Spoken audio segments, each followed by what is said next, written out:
Thumbs up if yes. Am I audible? Okay, thank you so much. Okay, so hello everyone again and welcome to day 5 of this year's camp conference. I'm Rheign, the speaker manager for this year, and I'll be your host for this session. So thank you guys for tuning into this session brought to you by Prince Review Center, the Prince Review Philippines, UG Philippines, and ACC Philippines. So I hope you guys are safe and dry right now. It's raining so hard in the Philippines, like specifically in Metro Manila or other places in Luzon. So yeah, please stay safe, everyone. Okay, so for this session, we'll be having a country talk for the United Kingdom. The speaker will be discussing whether the particular location of their college played a role in their decision making, as well as other factors they considered when assessing their chosen college destination. So before we proceed with the talk, let's lay down the house rules. First, please do not spam the Q&A box or send any inappropriate messages. Second, everyone at camp is working very hard to make your conference experience amazing. Please be respectful at all times. And third, all questions must be sent in the Q&A box. Questions in the chat box might get lost in all the messages. Okay, so everyone please get ready because I'll be introducing the speaker for this session. So he is currently an incoming first year student at the University of St. Andrews, taking up BSc honors in financial economics and mathematics. He previously completed the Business Foundation program at the same university and will share his experiences from that year. He graduated from batch 2022 from Philippine Science High School main campus. Okay, everyone, welcome Roque Lizares. Hi, Roque. Hi, Rheign. No, thanks for the introduction. Okay. I'll just share this slide. Where is it? Can everyone manage to see the slide? Yes. Okay, thank you. All right. Well, so welcome to this. I was invited on to talk about my application, my experience, and just about my the overall university experience in the United Kingdom. Well, as previously mentioned, yes, I am coming. Just about me, just so maybe maybe the background when it comes to applying.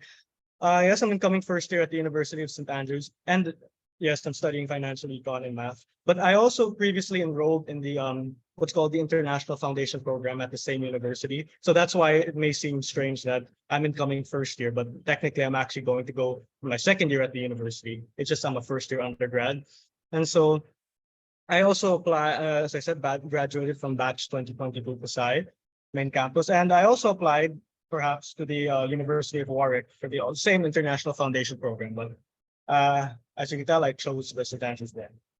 Then just so talk about my school. It's in St. Andrews in Scotland. It's quite old. It's one of the most, I think, the third oldest university in the UK after Oxford and Cambridge, established in 1413.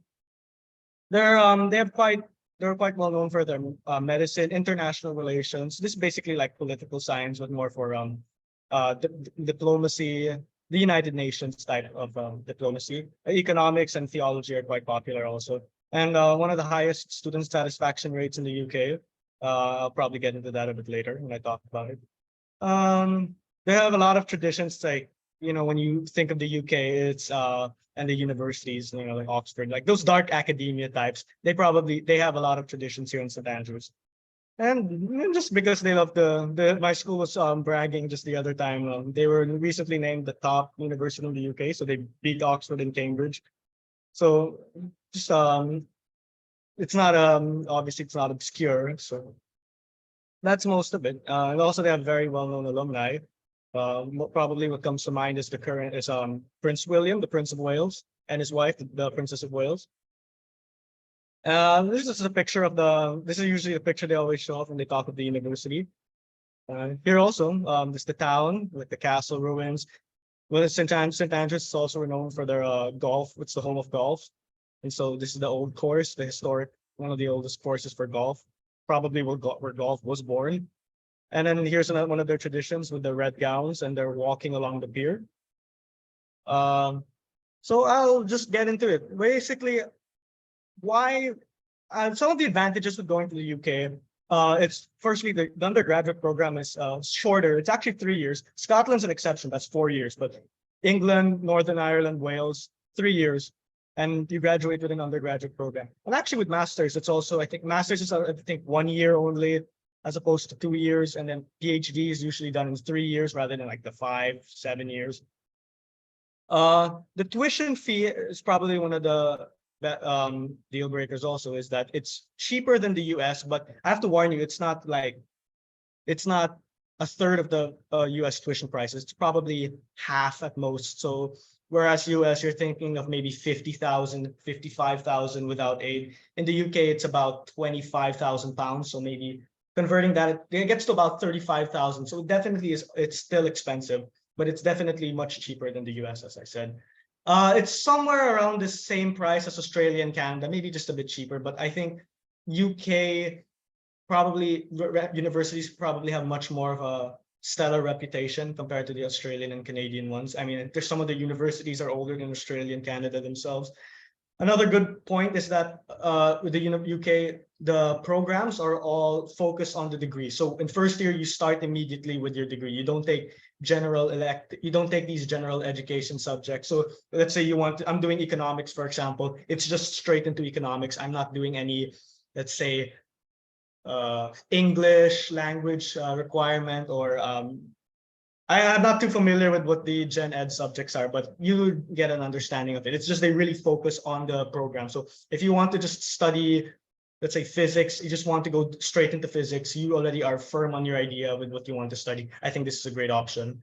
And it's the UCAS is basically where you apply to all the universities in Scotland, and it's very standardized. It's very simple flow of things. I'll get into the UCAS later, but those are overall the pros, I'd say. The cons are, however, that this is probably a very big deal. It's that the high school diploma from the Philippines, like by itself. So as I said, I'm from Pisay main campus. That by itself was not enough.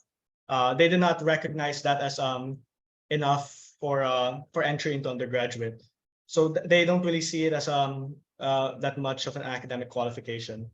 And the other problem is there's not too many financial aid opportunities. So yes, the US, you might spend 55, 50, 60, but and you'll get aid most likely. And you're probably, if you're lucky, you can get half aid, 50% financial aid. The UK, it's very rare. It's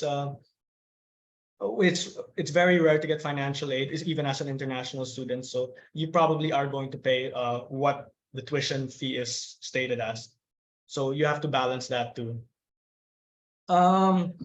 So these are, as I said, you don't have, because if let's say you have a Philippine high school diploma, just a very plain one from the DepEd, they won't recognize that as enough. So one of the routes you can take to studying for undergraduate degree in the UK is you do what you call an international foundation program, which is the one I mentioned previously. So it's just it's a 1 year qualification just for you to progress into the undergraduate program at the university.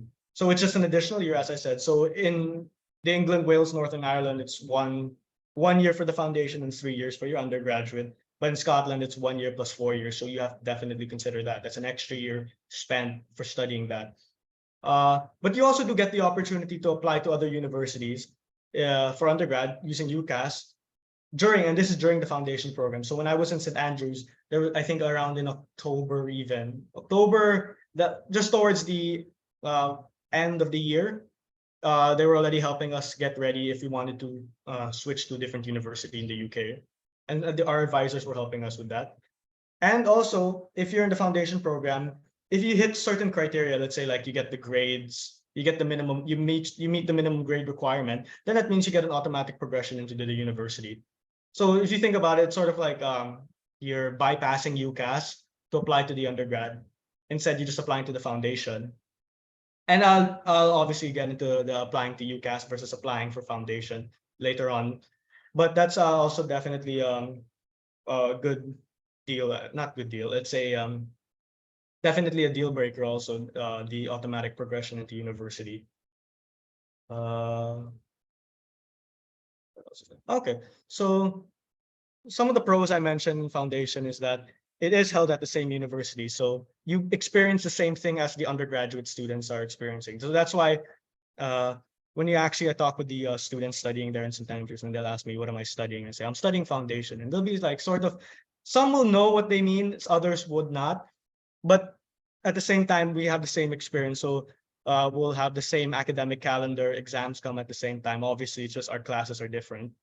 And the other option, as I said, you have the ability to apply to different universities after foundation.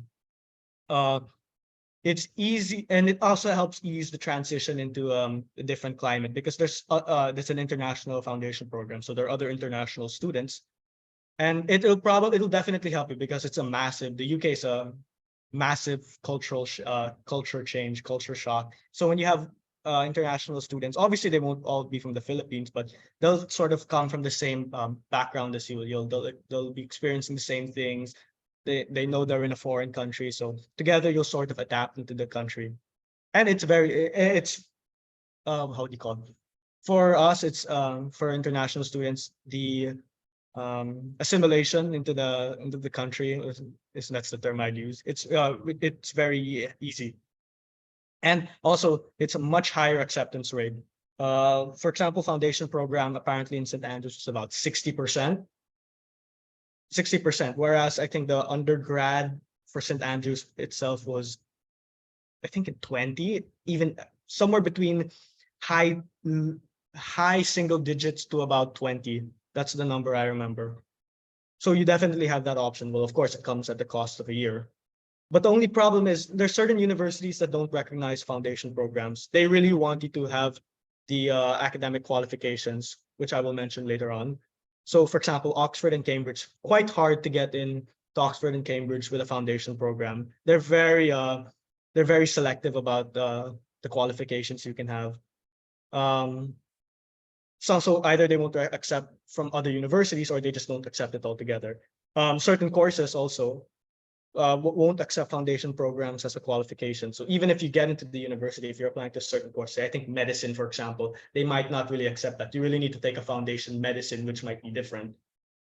And even then, it varies because medicine's a whole different field in the UK. So as I listed example for Imperial College London, they only accept two specific foundation programs, not even from two specific not even two university foundation programs from two universities, but as I said, two specific programs.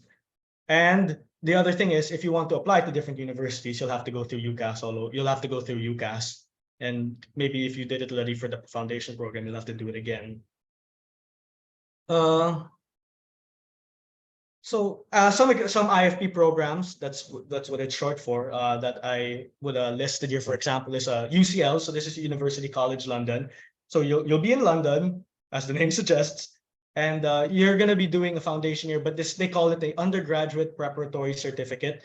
So if you hit, as I said, certain conditions, which is usually you get the grades right, and I think you just have to write an sort of another essay, a personal statement, but usually it's just the grades. If you get the grades right, you get into university. You get into UCL. The other one I listed is Warwick. It's a good reputation actually. Uh, very good alumni, very good programs, and it's much cheaper to live in compared to London because it's about an hour and a half out of London, but you can see the massive difference. So it's much cheaper. The economics, because that's where I probably know much more. It's economics. The department there is very stellar. They also have a great course called, as I listed, Morse, called Math, Operational Research, Statistics, and Economic, and it's all in 3 years. So that's that's the undergraduate program. My mistake. The IFB, of course, is 1 year. So totally, like if you want to graduate with Morse, you'll probably be doing 4 years. And it's a very good program. I recommend. Uh, I listed here, for example, Imperial College London, another London university. They only accept Warwick's IFB Engineering and UCL's IFB program for Science and Engineering. So you have to take note of that because Imperial College has no foundation of their own. Some other ones I listed, Edinburgh. Now for Scotland, I'd recommend two universities. I'd actually recommend to most people Edinburgh. St. Andrews is a very depends if you have very specific wants in a university, then I would have obviously suggest St. Andrews. But usually the general suggestion I do if you want to study in Scotland is in Edinburgh. It's 4 years. That's the only difference. So foundation one plus Edinburgh's plus Edinburgh undergrad, which is 4 years. It's a beautiful city. I go there. It's about 2 hours out of my school. So I'm there quite frequently. I love it. Very nice, very safe city. Feels very British. That's how I would describe it. It's not too busy as London, and it's a great choice for if you want to do, for example, medicine and the sciences. St. Andrews, I mentioned, obviously, it's very quiet town. We're talking maybe 20,000 people, three streets. So if you want a very slow pace country living style, and St. Andrews is great. They have an opportunity for you to actually skip first year undergrad, going to second year. So your foundation year is actually your first year. But that's to the sciences. The others I'm not too familiar. It's because St. Andrews I was there and I had friends who were doing that program. University of London's another example. If you get the grades right, again, you get into University of London. And you also they have a lot of member institutions in it. So for example, LSE, Goldsmith, King's College, Royal Holloway. But you're not going to be studying at those schools at LSE or King's College. You're studying in University of London. It's just these schools that are listed are under the University of London. Some others I listed just for you probably if you want to check out: Durham, King's College, Manchester, Reading, and Bristol. Uh, so there's the other option to applying to universities for undergrad is you have to do the A levels, or you do A levels equivalent, which will definitely take up much more. I don't know much about A levels. That's the thing. All I know is it's 2 years long. So whereas foundation, let's say it's 1 year. 1 year for most of the foundation programs. I will go into also that later. But A levels generally take 2 years long. You can also take, for example, AP classes, or if you have IB or you do Cambridge pre-U, there are other options. You'll usually find them listed in the universities you want to apply to, the list of qualifications needed. So these are some options you can do the equivalent. But the problem, of course, there I say is that you end up facing against other undergraduate applicants of like the same footing. So for example, as I said, if you want to go into the foundation program where it's like 60% acceptance, or you do the A levels, then you end up with that 15, 20% acceptance rate. That's one option you have to weigh against each other. Um, and now I'd just like to share about my application process. So as I said, I applied to two foundation programs, one in Warwick and one in St. Andrews, both economics related. I applied in September 2021, but that was because I was going to go for September 2022 entry. I had made up my mind about these schools already quite before the application even opened. So that's why when it opened immediately, I just applied immediately and sent it out. I got my offers in October. I got into both. Uh, what they need now for the application, this is important. So take note. They needed your transcript of records, a personal statement, usually about 500 words, and take note, proof of English test. This is actually another downside you might have to consider. They require you to take an English test for an English ability. So what I did was called the IELTS. It's called the International English Language Testing System. They want your score. Your score needs to hit the minimum requirement to be accepted into the foundation program. The other option listed as I hear is a TOEFL. I do not know much about that. As I said, I took IELTS. Now for St. Andrews, the difference was the only additional thing I had to submit was just a recommendation letter. But even then, as they mentioned in their application portal, it would help, but it would neither affect. So it's usually optional in certain cases, but I would still recommend you have a recommendation letter from a teacher. And the other benefit was I applied directly to the university. I didn't have to go through UCAS. I'll just talk about UCAS. Okay, so UCAS is not like, it's not difficult. I hope I didn't make it sound too scary of a thing to deal with, but honestly, it's very simple. Same thing. There's not much you need to submit into UCAS. It's similar to Common App, if many of you done Common App. So it's just a platform where you apply to universities. But the difference is you can only apply to 5 universities in the UK. You can't do the 20 or like 25 universities in the United States. It's only 5. Another note is that Oxford and Cambridge, you cannot apply to both. You have to choose one of the two. Then also, when you select the university, you'll also select the degree you want to study. So you're applying to 5 universities, of which you're picking 5 degrees. There now some foundation programs, because mine was mine, for example, I applied directly to the university. There's some that will require you to apply to UCAS in order to enter the foundation program.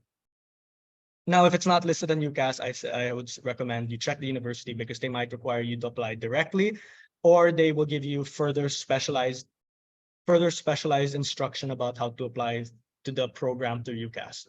So I listed the link down here. It's just about the UCAS for applying via UCAS. Now for UCAS, most of the requirements, as I listed, is 1,000 to 4,000 character, not words, character. So I think probably 500, around that 500 to 800 range, maybe about a page or two. You'll have to submit your academic qualifications, which is your transcripts. Then you'll also have a reference letter. That's it. That's 3 things you need for UCAS. Now, UCAS opens in May for next year entry, but you can only submit in September for next year. So it'll open May if you want to go in September 2024. It opened already in May, but you can only submit your applications in September 2023. And then the deadlines are noted here. So if you want to apply to Oxford, Cambridge, and some of these medicine related, you have to do that by mid-October for next year's entry. Or if you're gonna do just for most courses, that's January of the same year. So just some very general advice I'd have to give about the UCAS, because here's the thing: the UCAS, you're appealing to 5 universities, so you need to make sure you need to make sure that you answer the essay like what they want, what the 5 universities want out of you. So of course you have to show like you're passionate about the subject and like show some familiarity. Of course, if you're, let's say you're applying to English in one university and physics in the other, that's going to be quite difficult to sort of bridge the two together. But you'll need to find some common ground where um, you can target those universities in mind. As I noted, don't be specific towards one university. So maybe you've done all your research about UCL, but you also have to apply to Manchester, for example, Manchester, Durham, Edinburgh, and the like. You also need to make sure that you appease them, you appeal to them also in a certain way, because of course you'd get rejected if not. I'd also just personally, I would recommend you put maybe some examples and anecdotes, just because sometimes we can be very general when we're writing our personal statements. And so when you put some examples about some maybe what happened one time, it makes it more human and more makes you more human and more relatable, I think. Now I just want to share some of my observations about my application. These are some things I took note of. Um, One thing that I really liked about applying to the UK was that they care more about your grades and your personal statement. Like that, those two will carry your application. Obviously, your personal statement does not have to be some sort of does not have to be sort of like this groundbreaking, revolutionary, just world-changing essay. Obviously, it just needs to it just needs to be the best essay you can write, and your grades, as I said, of course. The extracurriculars, they don't emphasize it much. Sometimes they don't even care about it. So if you don't really have much extracurriculars, this could help you out. This is probably a good choice, good country to consider applying to. Because, for example, I myself was not too big on extracurriculars. I maybe did one thing on the side or 2 things. So I was not really I really did not think I would succeed much in the US in application wise. For the essays, now let's say you're applying to UCAS, maybe a suggestion I'd say is you check the essay prompts on the foundation program websites. Usually they'd show it there. So, for example, in St. Andrews, when I was searching the application process, they listed down they wanted me to answer a specific prompt in my personal statement. So maybe you guys can do that. You can check out from the 5 universities you're applying to. Let's say if you're doing UCAS, and then you sort of find a way to mesh them together in order to make the best possible personal statement you can. Um, of course, there are application fees when you apply. The only thing was St. Andrews surprisingly did not have an application fee. It was only Warwick that had one, and the application fees, they're usually the same all around. So in the US, you'll also pay probably the same application fee as in the UK. That I would not know, as I said, because I didn't pay for St. Andrews. I did take the SAT because I thought I was going to the States, but when I sort of changed my idea of schools, I still had the SAT. So I said, you know what, might as well submit it to the university. It did not really, SAT does not really sort of impact the the decision. So I mean, if you took it, like, just might as well submit it. I'd recommend, but you don't really need to take the SAT for when you're applying to the UK. Now what will happen is when they give you your offer, say you got accepted, congratulations. It's always going to be a usually conditional offer. So what that means is you're accepted if you meet certain criteria. So usually what they want you to do is submit your final transcript. So let's say your high school transcript, and then because you submitted, let's say in grade 12, they want your final grade 12 grades. Because what I did was I submitted in the first like semester of grade 12, so it was not complete. And so they wanted me to submit my grade. They wanted me to give them my transcripts at the end of the academic year. Or another condition they would want from you is your English proficiency test, which is the IELTS. Another note though is IELTS is pricey. It's about 11K plus. Whereas the SAT, if you took the SAT, let's say for the States, it's probably $150. I am not familiar with the conversion, maybe like times 54, 150 times maybe like 8.5, 9. So IELTS is pricey. That's one thing to note of. But usually the IELTS is not, it's not. If English is your first language, for example, IELTS will be very easy. Even if, let's say even if it's your second language, most of you guys, I believe you guys can handle it. You'll probably it's on a scale point from 1 to 9. 9 being like perfect, and it's based in four. There's four criteria. There's reading, there's writing, there's listening, and then there's speaking. Those are the four assessments they do in the IELTS.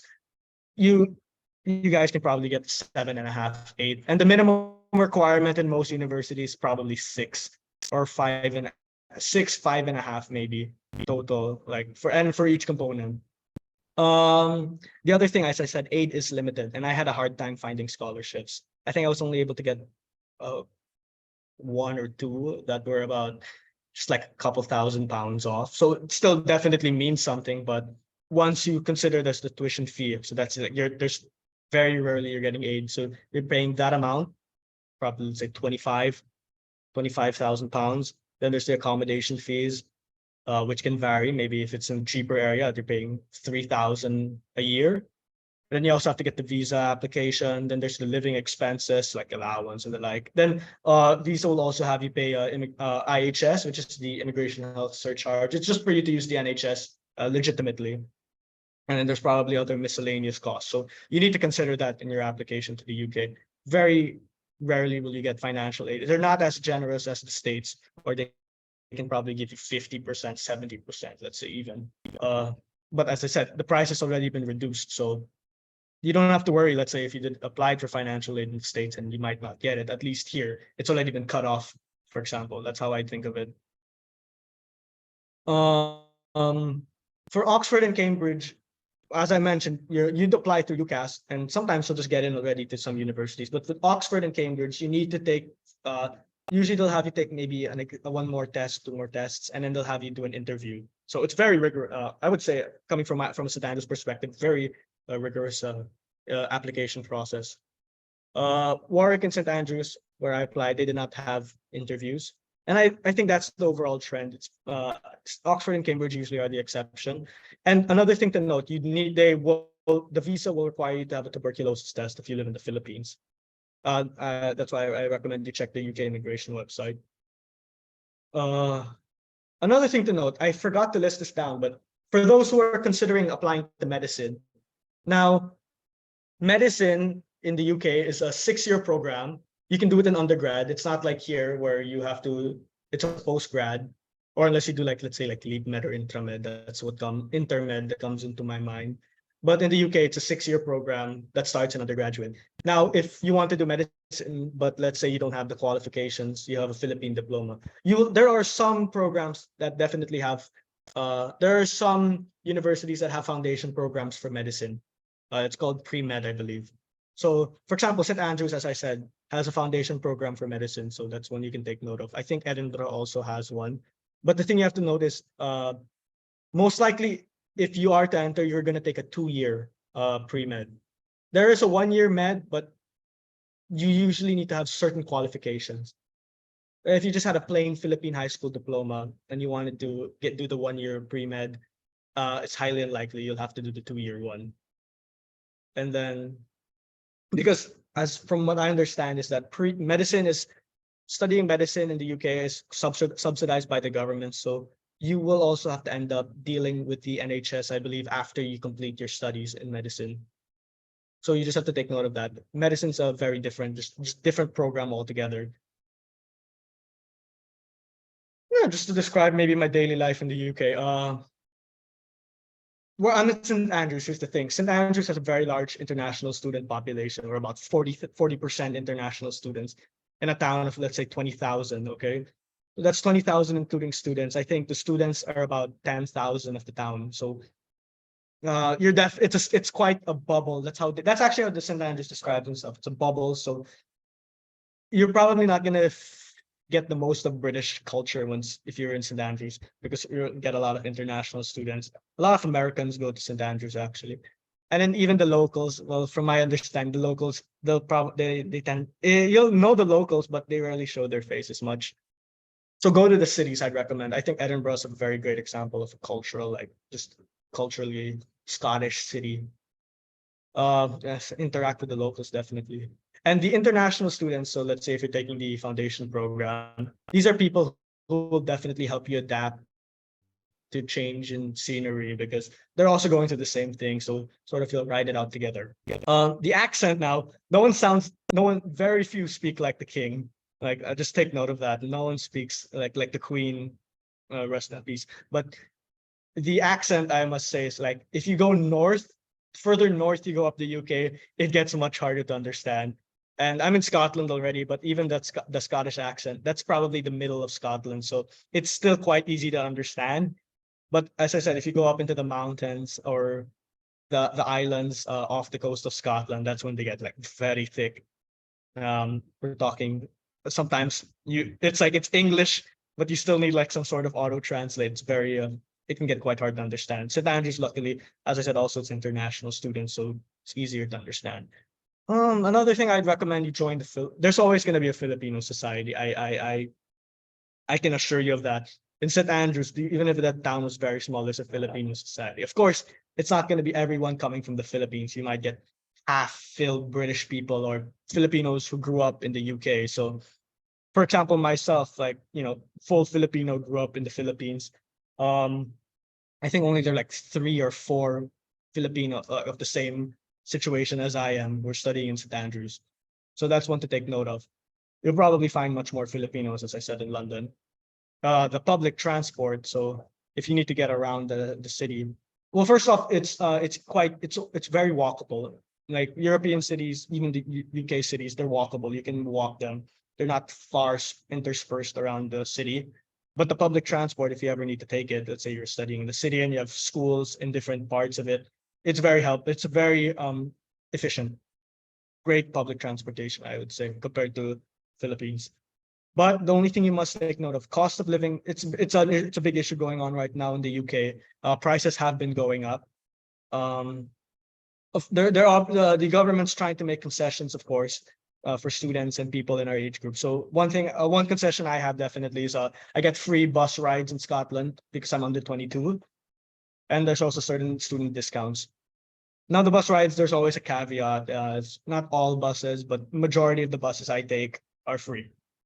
Um, if you don't know how to cook, then obviously I'd say you have to be catered. But if you know how to cook, I think it's better to honestly just not be catered. It's stereotypical bad British food. Like an example about mine was we'd have bacon and sausages for breakfast, and they were undercooked. Always under like the bacon was still white. It was not even red or it was not even like pink. It was white. That's how undercooked it was. Um, this one I can't read this slide. Sorry. So St. Andrews. Now, if you're concerned about being alone by yourself for the first time, I tell you, it's safe in the UK to walk. Um, St. Andrews, for example, is a very small town, very safe. As in, not only are the streets safe, they're usually very empty and well lit.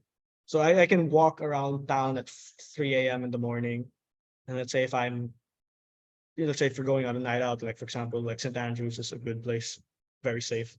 Um, of course, if you're in the cities, like be cautious, especially at night. But for example, Edinburgh, I was in Edinburgh one time in February, March, and the streets were definitely quite safe. The people tend to really just go back into their homes when it's nighttime. Um, of course, you just be cautious when you're walking around at night, especially in the cities. So like watch out for like when the pubs are closing and there's some drunks coming out or people that look quite dodgy or very suspicious. So of course that's usually the same in every place you go to, but just take note of that.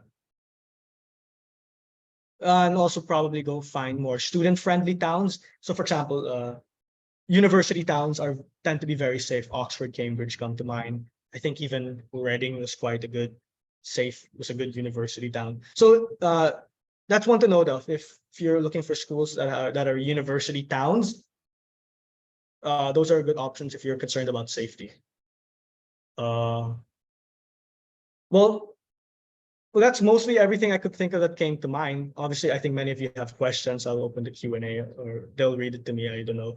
But well, thank you for listening. If you have any further questions, you need to reach out to me. Or let's say you're going to study in the UK, in Scotland, for example, and you just need a contact. Well, just my contact, like you can reach out to me. Feel free. Of course, it's a shameless plug, but yeah.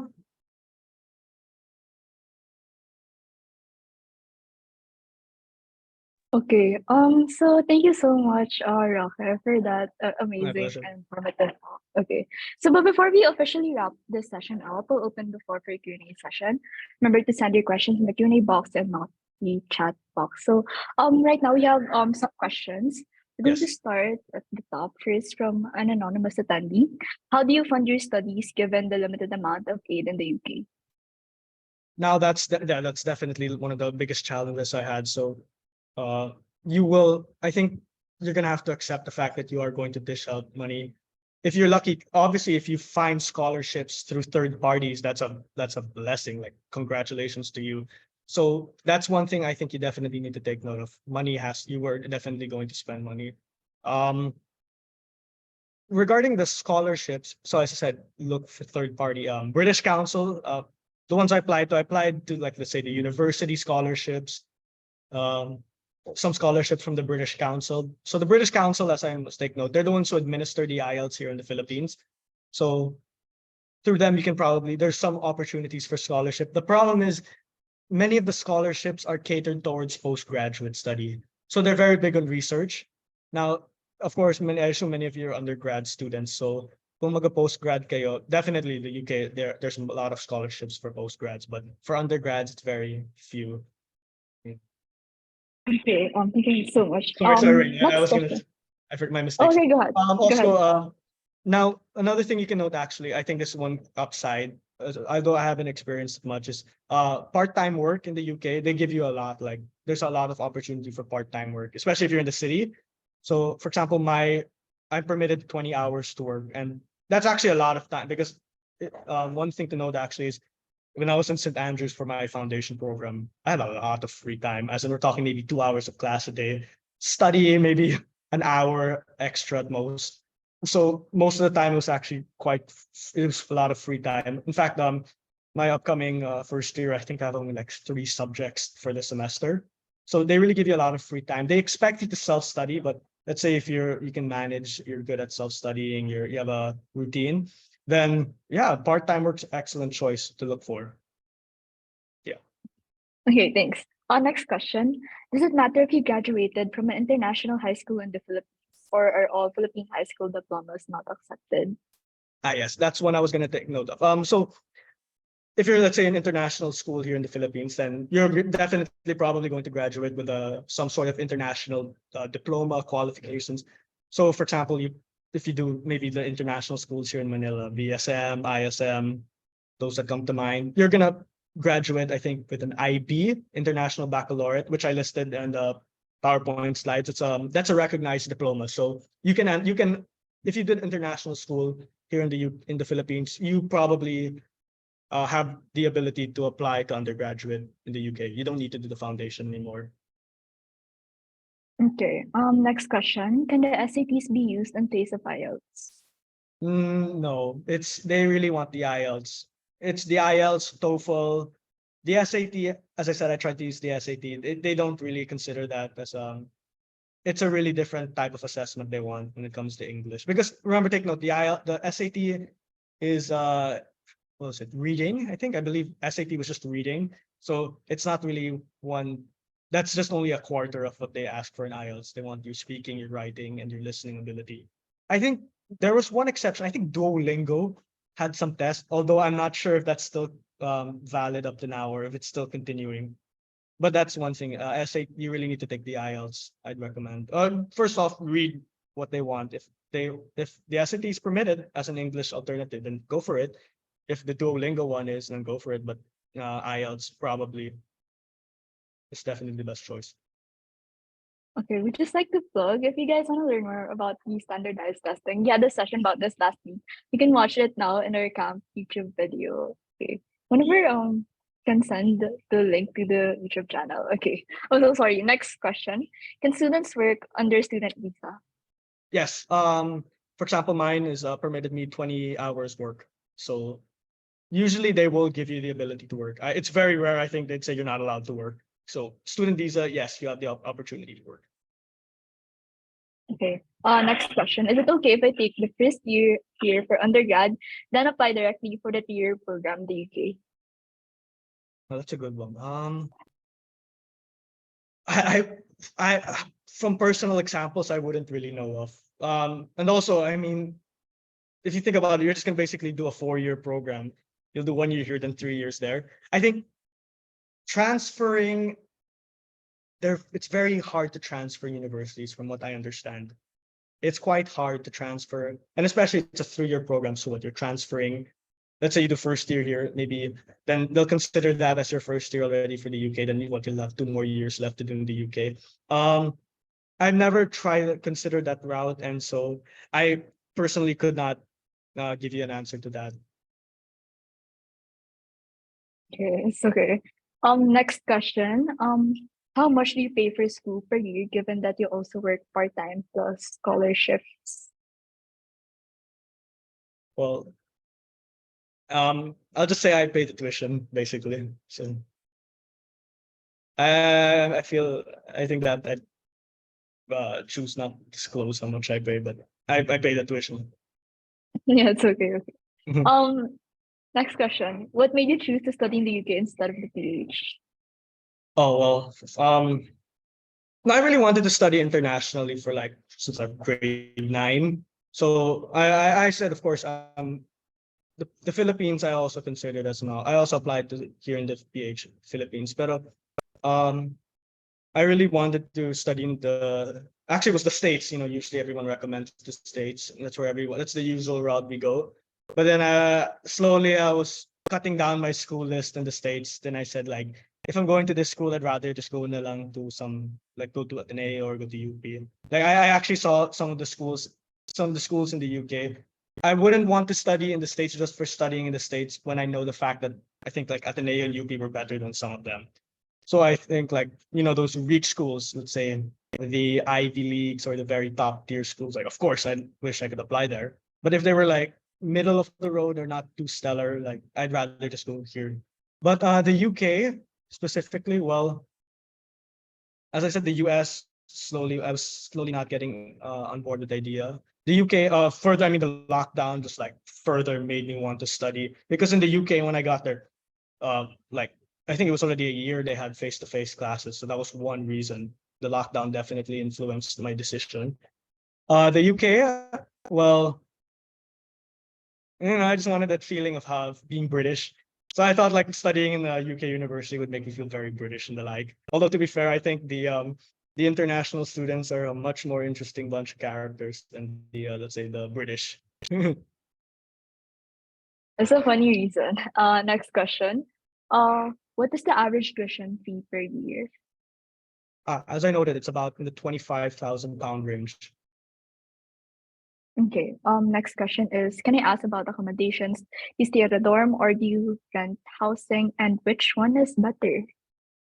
Oh yeah, that's a good point. Actually, I think I forgot to cover that. But right now, for the last year and this incoming year, I'm staying in a student hall, and because you get the benefit, because if you're a first year and also if you are in a foundation year, you usually tend to get guaranteed housing. Now, housing is a big issue going on in the UK. So the second years, the third years, let's say the fourth years, they actually have it's a bit of a difficult time for them to find housing, especially in St. Andrews. So London's very competitive. St. Andrews is the second most competitive market in the UK for housing, because usually there's a supply for housing is just very tight right now. It's very low, and of course, it's just students want to fill up the housing. So very competitive to find housing. And actually, I'm quite anxious about that. So for second year, third year, fourth year, I think one thing my friends who have been doing for the ones who were in second year and the like, they applied to the hall as a group. So I think that helped increase their chances of getting in. Or I think if you run for hall accommodation, if you run for like those hall committees, you have a better chance of getting. So if you're, let's say, like you're the head of like some student hall, you're definitely probably going to get accommodation for next year. They will find a way. Housing, private housing. Uh, for private housing, as I said, I haven't gotten ready into it. The only thing like I hear from others is just try to find as quick as you just start finding housing as soon as you can. That's what I'd recommend. Okay, thank you. That seems to be the last question from the Q&A. Sure. So if you guys have any questions, I think Roque showed us contact info earlier. Please take note of that na lang, or just if Roque can send them again in the chat box if you're comfortable with it. Oh yes, of So course. I will gladly send that in the chat box and shit. okay, yeah. If you guys have any questions, because the session's about to end. Okay. So that concludes our Q&A session. Thank you for your active participation, and I hope that our beloved speaker was able to shed light on your curiosities and concerns. But so yeah, so please rest assured that we have many more sessions and opportunities for you to address your study abroad questions and concerns. On behalf of CAMP's 2023 facilitation team, I'd like to extend our sincerest gratitude and appreciation to you for sharing with us your valuable insights today. We're so grateful for you for accepting again our speaker invitation. And everyone, let's give a round of applause for Roque. Thank you so much for coming. And Oh, yeah, thank you. It's my pleasure. Thank you for having me. thank you so much. Okay, I hope this session gonna get excited because we'll be having our next session at 3 p.m. For now, I think we can have a break. Thank you so much for coming. Thank you. Cheers, everyone.